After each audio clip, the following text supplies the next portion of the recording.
Как Хюррем и Махидевран могли спасти жизнь своим сыновьям? Несколько слов, маленькое предложение, которое могло бы уберечь Мустафу и Баязет от смерти, если бы только их матери смогли бы донести до ушей Шехзаде. Что же это за золотые слова, которые несли жизненную необходимость двум мужественным и сильным принцам Османской империи? Мудрость народа и сильных воинов и правителей часто спасали жизнь тем, кто умел эту мудрость применять. Не зря говорят, что за каждым сильным мужчиной стоит сильная женщина, но даже такие сильные султанши не смогли спасти своих сыновей.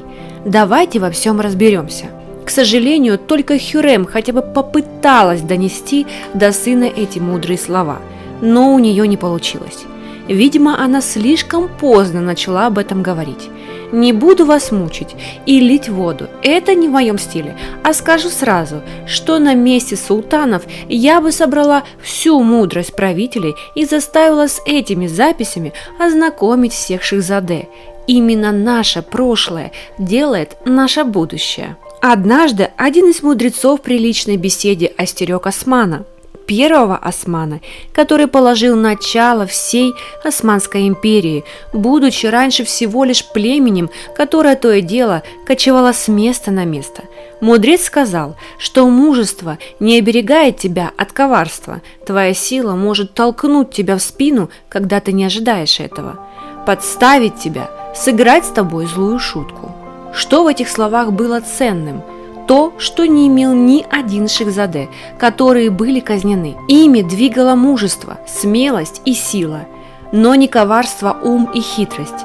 Легко толкнуть сильного человека в пропасть, если на поле брани против него выйдет слабый и хитрый человек. Сила часто кидает тебя на ненужную борьбу. Тот, кто не думает умом, проигрывает, даже если в нем вся сила Орды. Шехзаде были сильными, гордыми, это их и погубило. Они не могли вовремя отойти, и чувство справедливости губило их. Не было страха, так как их сила и мужество затмевало их глаза. Они не видели, как их подставляли и обводили вокруг пальца. Они шли, как лошади в шорох. Конечно, я понимаю, что, сидя на теплом диване, мне легко об этом говорить, и вы со мной согласитесь, но в то время выживал не сильнейший, а хитрый, и необходимо было много думать и размышлять. Но давайте просто обсудим с вами ситуацию Шехзаде. Махидевран была обязана постараться разъяснить, что миром в тот момент правили только интриги, но не получилось у нее, почему не получилось у Ибрагима? Ведь он практически наравне с Хюррем обыгрывал людей в состязаниях коварства и подлости. Но нет, почему-то Шехзаде воспитывают справедливым и честным да нельзя. Странно вообще, что у Махидевран был такой честный сын. Не кажется, что это как-то странно? А как же яблоня от яблони?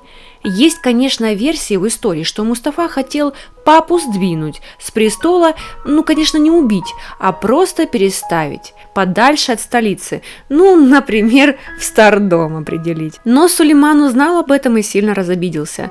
Вот в это я бы поверила, что у Махидевран мог быть такой сын.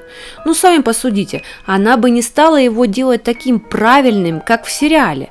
Но, к сожалению, имеем то, что имеем.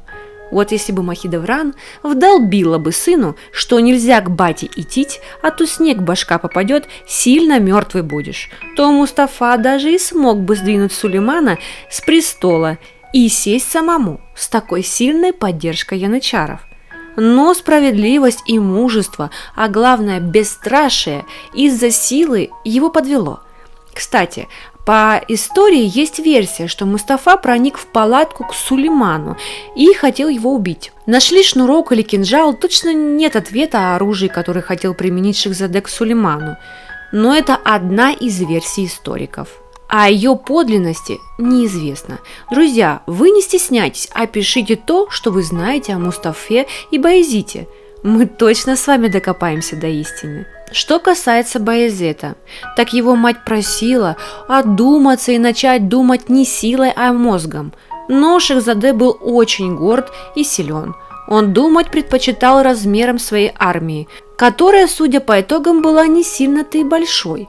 Но Баязид все же старался как можно чаще с армией прогуливаться к своему брату, а тот в свое время не вылазил и думал мозгами, что нужно с папой дружить, так как у него армия точно больше. Так оно и получилось, что по истории именно к Селиму Сулейман отправил свою армию, и Баязету пришлось бежать, да еще и к врагу папы, что вообще его взбесило. Ну, можно же было как-то покаяться. Именно по истории есть стихи Сулеймана, как он писал о том, что «сын мой, приди ко мне и покайся, я прощу». Но сына гордый чересчур и польстился на гостеприимность врага Сулеймана, который потом Баязида и выдал за кучку золотых, которую Сулейман ему и заплатил. А если бы жил умом, то дружил бы лучше с папой и в шашки вечером с ним играл, а не армию собирал, пока тот не видит. Глядишь, и мог бы султаном стать, спасти своих сыновей и кучу людей, которые позвал против брата дружить, и шансы-то были стать султаном у Баязета. Селим, как поговаривают, был пьяницей, и султан не сильно его жаловал. Но, к сожалению, Хюррем так и не смогла научить Баязета уму и разуму. Я так думаю только потому, что времени у нее не хватало. Она ведь была многодетной мамой, и сыновей было много, а когда разъехались в свои санджаки, то каждый в свои 17 лет думал не сильно умом. Расстояния тогда были большие, а вокруг юных принцев вечно кружились предатели, как тот Лала, которые все в уши и лили ненужную информацию о доблести, справедливости и так далее. Согласитесь, что мужчинами становились в те года очень рано и быстро покидали отчий дом, неокрепшими, юными и глупыми. Но это рассуждение человека из 21 века, которому далеко за 17 и даже за 18. У каждого своя колокольня, но и не каждый из нас принц с таким грузом обязанностей и ответственности.